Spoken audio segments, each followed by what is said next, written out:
Hello and welcome back to Backyard History Battles. Today we're going to be talking about sack coats. What's quality, what's not, what to look out for in reproductions, and some details about them. Stay tuned.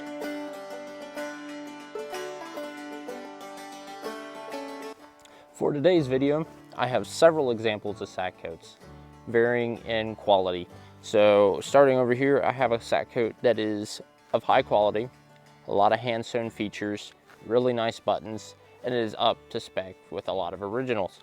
Whereas this middle one is not as great, but the colorization is a huge improvement over other reproductions such as this one, which is a cheaper sack coat. And the construction really is not close at all, and the buttons are much too large. So there's a lot of things to look out for when you're purchasing your sack coat.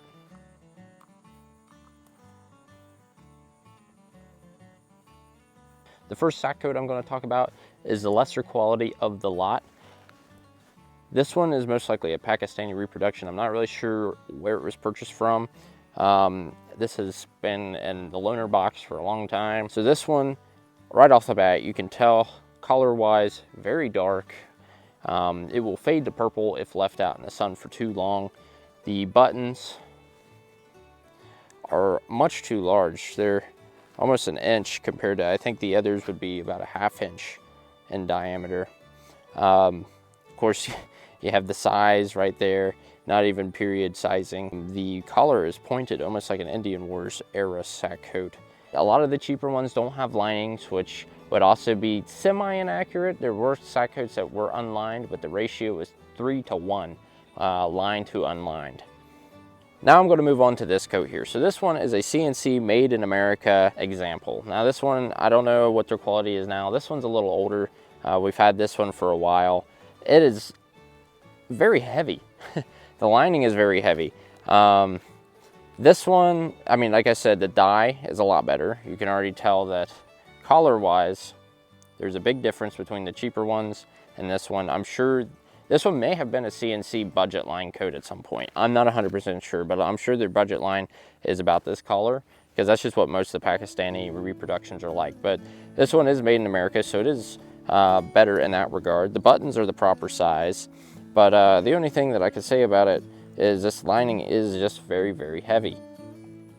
They use this kind of, I don't know if it's just a heavy cotton or borderline canvas lining. And when it gets wet, this thing is almost impossible to dry out. So that is something to keep in mind as well. And it does have a kidney pocket. So whereas this one does not, that's something else that's kind of an inaccuracy with this coat, is it doesn't have a sewn in kidney pocket. Even though that it is unlined, they still put a kidney pocket in the coats. But this one does have a kidney pocket, but the lining, it just isn't really the proper lining, because they did use wool for the linings, at least for most of the sack coats that I have seen. And this one is just like a cotton, but it's still better than this other example. And then lastly, well, I'll also talk about the coat that I'm wearing, but at least for the ones here on the fence, this one is the highest quality out of these three. It is just a wonderful reproduction. There's a lot of hand stitching throughout. The inside has a proper wool lining and is a lot lighter than the CNC one. It actually doesn't weigh anything more than the cheaper budget reproduction, and it still has the lining. So that is actually what you're looking for, a lightweight jacket with a lining. So with originals, they were pretty lightweight, even though they had a wool lining. The sleeves are probably typically cotton.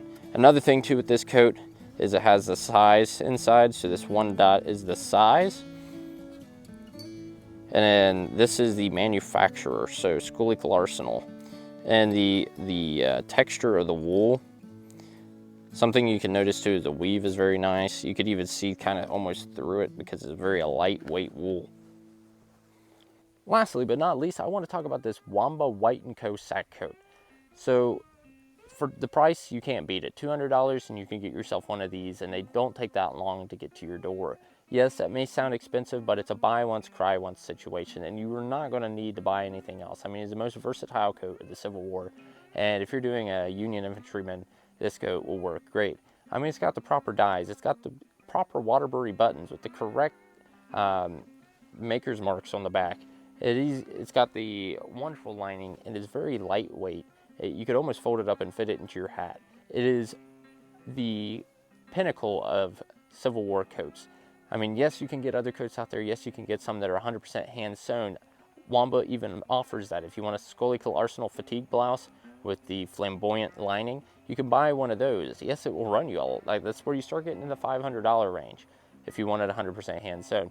But you're going to get by with this. If you wore this to an authentic event, nobody's going to bat an eye. So where can you find a quality reproduction? Well, there are so many avenues for this. You could go to Facebook and search the trade blankets. You could even go to eBay and look up authentic Civil War gear or campaigner quality Civil War gear, and you're going to find some options there. And if that doesn't work out for you, you can go straight to the makers like Wambaugh White or Windhal, or even go to the depot and look for some Cicala budget or even their higher quality stuff. That's all going to be really, really good quality. I mean, there's many, many options out there. You just got to look for them. Another tip I have for you is when you go to a reenactment, go in every sutler.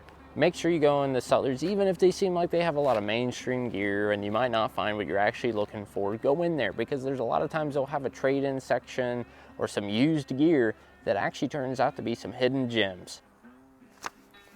I understand a lot of the information in this was very generalized.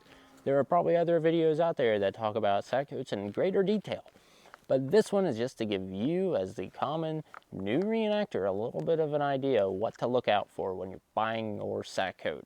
I hope that you found some helpful or useful information in this video, and we hope to see you again in the next Reenactor's Guide on Backyard History Battles.